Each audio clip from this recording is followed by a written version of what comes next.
Jubilee, Azimio, Azimio. Hey, hey, hey. Hayawi, hayawi, hayawi, hayawi, hayawi, hayawi. Walisema haitawezekana, haitawezekana, lakini wana Jubilee na wana Azimio wakawajibu ya kwamba ina na ita simefanyika sasa. Jubilee imefanya wajafanya, Azimio imefurahi hajafurahi. Sisi tumekuja hapa kama wanaazimio kuunga mkono ndugu wetu hapa wa Jubilee. Nataka kutoa shukrani sana kwa ndugu yangu Uhuru Muigai Kenyatta kwa kusimama imara na kuhepa vitisho vyote na kusema ya kwamba Jubilee itafanya mkutano siku ya leo. Sasa mimi nimesimama hapa kama mwanaazimio. Nataka kuongea sasa kwa niaba ya Azimio yote. Kuna maneno ambayo mimi nataka kuongea na wale wengine huko. Nitaongea kwanza kwa Kimombo ili wasikie vizuri. Baadaye nitafanya Kiswahili kidogo. On behalf of Azimio, I am honored to join you at this special National Delegates Convention of Jubilee Party, which also serves to kick off the rejuvenation of all Azimio parties. As a coalition, we recognize that we are only as strong as our constituent parties. A strong Jubilee is therefore a strong Azimio.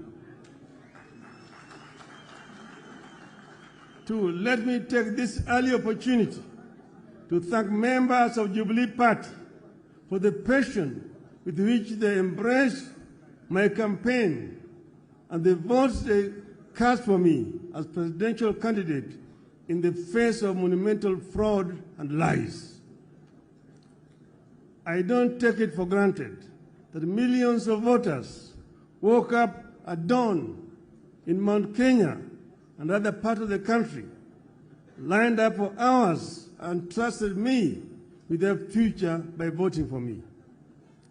I urge you not to give up on that dream of a regime governed by empathy for citizens, honesty, and accountability, as opposed to the lies Kenya Kwanza sold and continued to sell. The Jubilee Party carries a special significance to us in Azimio precisely because of attacks it has endured and efforts of the state to kill or co-opt it forcibly into Kenya Kwanza. Should Jubilee be subdued, multi-party democracy will be under serious threat in our country. Accountability will be severely compromised. Uncouth manners and barbaric politics will be cemented in huge sections of our land where leaders with such credentials want to hold sway. The end game is for Kenya Kwanza in its scheme against Jubilee is to give itself a supermajority in parliament that will enable it to amend the constitution towards its desired goals, including possible removal of presidential term limits. In this, the regime is working on a well-trodden path. Kenya Kwanza is working on an arrangement similar to that of 1964 that saw Kadu walk across the aisle and join KANU without its members of parliament having to seek fresh bandits. Kenya Kwanza wants to ensure Jubilee as a party does not continue to exist on this side of the aisle. They want Jubilee dead in the same way Kitu did, after which Kenya Kwanza will try to enact and without. When that happens, only one voice will matter, that of the president. Even those politicians who now think they wield power in the government party will not know where they lost the plot. The people trying to kill or take over Jubilee and hand it over to Kenya Kwanza may not be fully aware of the complex schemes being plotted by their sponsors. They are mere pawns in a game that will eventually consume them. Kenyans will recall that one afternoon in 1982, a few excited members of parliament set and approved the making of Kenya a one-party state. Those excited men and women who voted aye that afternoon in 1982 thought they were punishing other people. A number of them became the very first victims of the snares they thought they were laying for others. Which is why Jubilee's war toward of Kenya Kwanza must be the war of every Kenyan who treasures freedom, the rule of law, and respect for human rights, including the right to associate and to hold and express views freely. I must commend Jubilee Party for remaining strong, focused in the face of sustained state-sponsored onslaught. I am happy that the party recognizes its responsibility to Kenyans to defend and sustain our hard-won multi-party system. More importantly, I commend the Jubilee Party for continuing to fight for lowering of cost of living, electoral justice, inclusivity in appointment in public office, and abolition of excessive taxation of Kenyans. I want to assure you that we will fight this battle together and we will win it together. Failure is not an option. Failure is not an option. As we push for respect for political parties, I want to make a heartfelt call on our country to respect leaders who have served our nation and handed over the baton to others. In the recent months, you have seen very uncouth, very primitive, and unwarranted attacks on the person and property of His Excellency Uhuru Kenyatta and his family, including the founding president, Mr. Jomo Kenyatta. Shame on them. Nothing could be more uncouth than what we have witnessed in this regard, especially when it comes from men and women who call themselves leaders, who expect to be respected once they retire, unless they plan to die in office. I must commend my brother and our fourth president, Uhuru Kenyatta, for the dignity and decorum with which he has borne the insults and abuses for the sake of the stability of the nation, the peaceful coexistence of Kenyans, and the dignity of Kenya's presidency. I personally thank Uhuru for choosing to fly high when they have hit an extreme low. I call for respect of retired leaders, not because Uhuru is with us in Azimio. I say it because it is what I believe in. It is what civilized people should do and believe. It is what happens in civilized nations. Kenyans will recall that when NAC took power in 2002 and excited cabinet ministers bayed for the blood of the then retired President Daniel Arap Moi, I said no.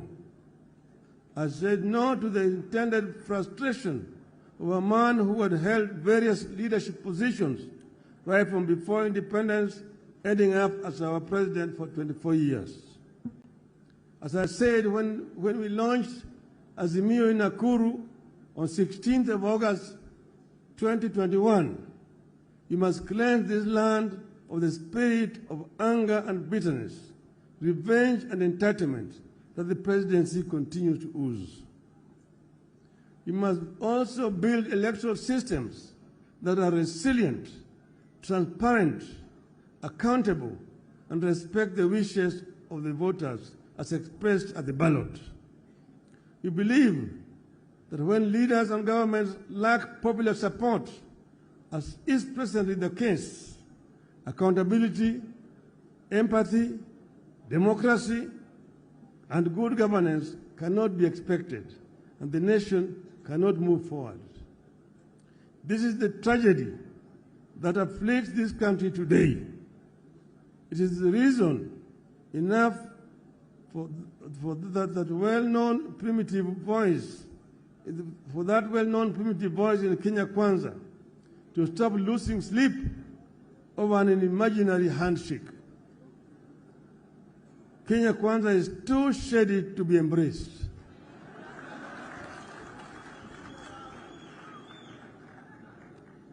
That is why we have agreed to give dialogue a chance. We embrace the talks to secure a good deal for Kenyans, and if the deal will not be forthcoming, Kenyans can be sure we will not pursue vain dialogue. Those who want to take over Jubilee are the same ones who live in the mortal fear over their positions and political future. They are the ones living in the nightmare of a handshake nobody is interested in. They want to destroy Jubilee not because it is weak, but because they recognize Jubilee is a force now and could be an even bigger force under threat in the years ahead. I urge you to stay focused in creating an atmosphere that will allow the country to take a critical look at traditions and institutions with a view to creating an atmosphere for constitutionalism to take off and thrive. I therefore encourage you to implement the resolutions of this convention with the confidence that the full force of Azimio la Umoja is covering your back. God bless Jubilee Party. God bless Azimio. God bless Kenya.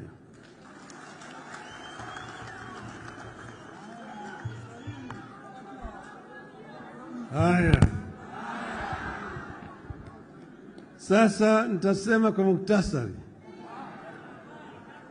Swala nyeti ambayo tuko nayo hapa, kwanza ni mambo ya gharama ya maisha ambayo imepanda sana. Pili, bei ya unga imepanda, bei ya mafuta imepanda, bei ya sukari imepanda, hata karo ya shule imepanda na kodi ya nyumba. Sasa njia hiyo wanataka kuongeza ushuru. Juzi niliwaambia kwamba punda imechoka. Punda imechoka. Niliwaambia ya kwamba Wakenya hawawezi tena kumudu ushuru zaidi. Ile ambayo wanatozwa wakati huu nataka yapunguzwe. Manake Waswahili walisema ati kibebasho kikivuja nafuu kwa mchukuzi. Kwa hivyo mambo gharama ya maisha tutazidi kupigana juu yake. Pili ni mambo ya uchaguzi, mambo ya sava. Tulisema mpaka sava ifunguliwe. Juzi nilipoambia wanasema sava ilifunguliwa. Nikauliza ilifunguliwa wapi? Wanasema mambo ya uchaguzi ilikwisha. Sisi kama Azimio si watu ambao wanalalamika kwa hovyo. Muliona hapa Bomas of Kenya kulikuwa na makomishina 7 Chebushetha na wengine na wawili na wengine wanne walisema la, yale matokeo ya bwana Chebukati hayaki kwa kweli. Walisema namna hiyo mpaka wakatoka pale wakaenda kule Serena Hotel wakatoa taarifa tofauti na yale ya bwana Chebushetha. Kwa hivyo na baadaye jamaa kapiga firimbi na katoa matokeo ya uchaguzi wa halali. Kwa hivyo tunataka tuangalie hiyo sava ili tujue ni kitu gani iko ndani yake. Ukweli hiyo ni sharti mpaka ifanyike. Tatu, tumesema hatutaki kuona kama watu wanaingilia mambo ya ndani ya vyama vya Azimio.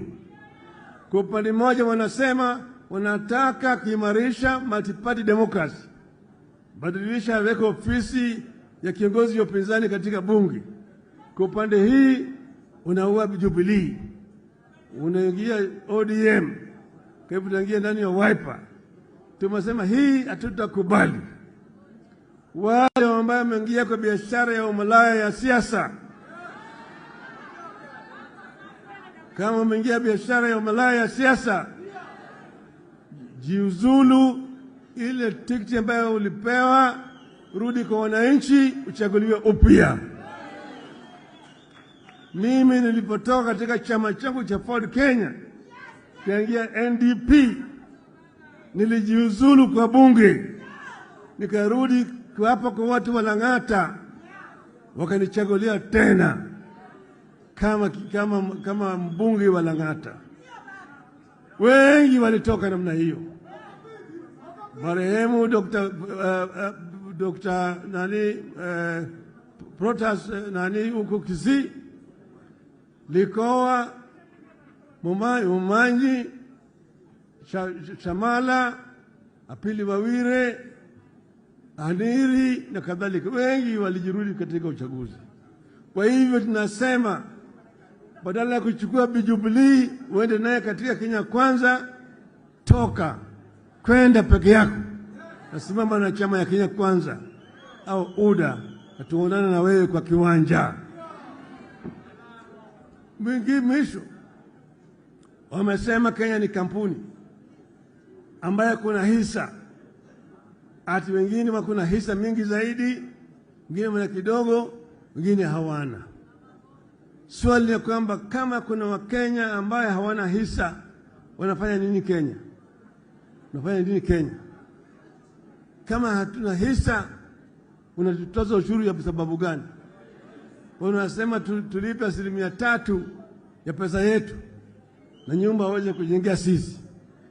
Tumesema ikiwa kama nyinyi mnasema mambo ya hisa, na tunataka bwana Ruto atuambie mimi kama yeye anaunga mkono mambo ya bwana Gachagua. Bwana Gachagua ndiye naibu wake.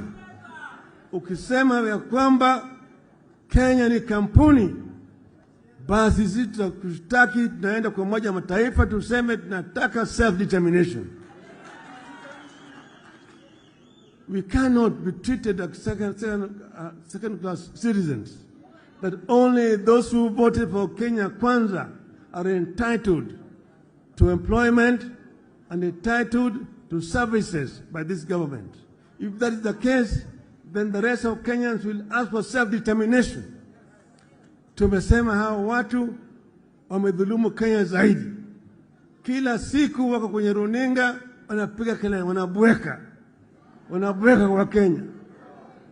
Sisi kama Wakenya hatuwezi kutishwa. Kwa hivyo kama nyinyi mnataka mazungumzo, tulisema mwezi moja. Sasa imebaki siku 14. Siku 14 imebaki. Kama yule kamati ya Otiende na yule mwenzake haijawezi kupata suluhisho kwa mambo matatu: mambo ya gharama ya maisha; pili, mambo ya saba; na tatu ni mambo ya vyama ziwe huru. tutarudi uwanjani. Turudi uwanjani. Na uwanjani sisi hatuwezi kutishwa. Tutasimama imara. Mko tayari?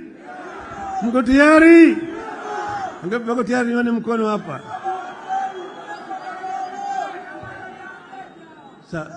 Hawa walisema wao ni watu wa hasla. Sasa lugha ya hasla sasa imepotea. Hawataji mambo ya hasla tena hata kidogo. Wanaongea juu ya wadosi peke yake. Na wale wadosi ambao wanaongea juu yao ni wale ambao wanaiba rasilimali yetu. Maana kashfa kila siku mambo hii ya ati neti ya umbu pale. Ni nani yuko pale? Si mnajulikana? Mnajulikana? Bwana Richieta na watoto wake. Watu wanajulikana. Mambo ya sukari. Mambo ya sukari. Sukari. Sukari. Sasa sisi tumesema mambo ya ufisadi mpaka iangaliwe na watu ambao wanahusika. Lakini wezi hawezi kwenda kushika wezi wengine. Mambo ya Shakahola. Shakahola. Shakahola. Shakahola. Tulisema tuliona Bwana Makenzi katika Ikulu. Walikuwa naomba pamoja. Shakahola ni State House Annex. Wale hawezi kufanya uchunguzi ya Shakahola. Ndio niwaambia Bwana Ruto, wewe koma kabisa, huna uwezo wa kuunda tume ya kufanya uchunguzi, wewe ni mshukiwa.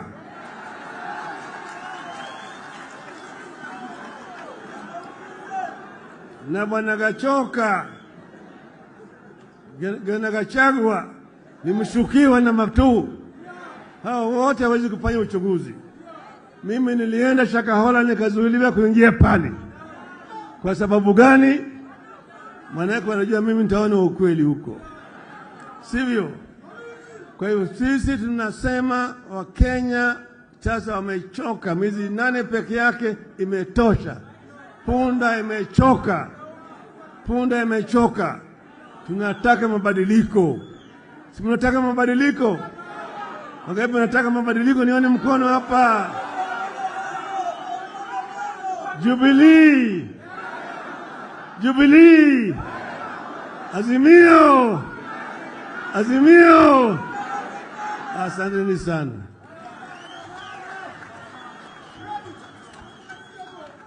Asante sana baba. Asante sana baba Raila Amolo Odinga. Tumesikia hotuba zote na ni shukrani kubwa, asanteni sana. Nataka kumuita mama Mheshimiwa Shebesh kuja tunapomalizia, useme kwa kifupi shukrani kwa viongozi ambao wamekuja pamoja na yale ambayo yote pamoja. Thank you so much. Jubilee. Jubilee. President wetu, our party leader Uhuru Muigai Kenyatta, wacha nianze na kusema asante kwako. Tunakupenda bure. Watu wa Jubilee, ni kweli ama si kweli? Ukiona Uhuru roho yako inasikianga aje? What you have done for us today, utaona matokeo yake. You can be sure we are rejuvenated, we are committed, and we will hold on to Jubilee Party for life. Raila Amolo Odinga, asante. Martha Karua, my brother, my friend, Kalonzo Musyoka, Eugene Wamalwa, Wajakoya, Wainaina from Kanu, and Mwangi Wairia. I want to tell you, in case you have no idea, this face is the new face of hope for Kenya. It's the new face of hope for Kenya. Asanteni sana. So this is serious. This is such a critical meeting. If we all believe in the future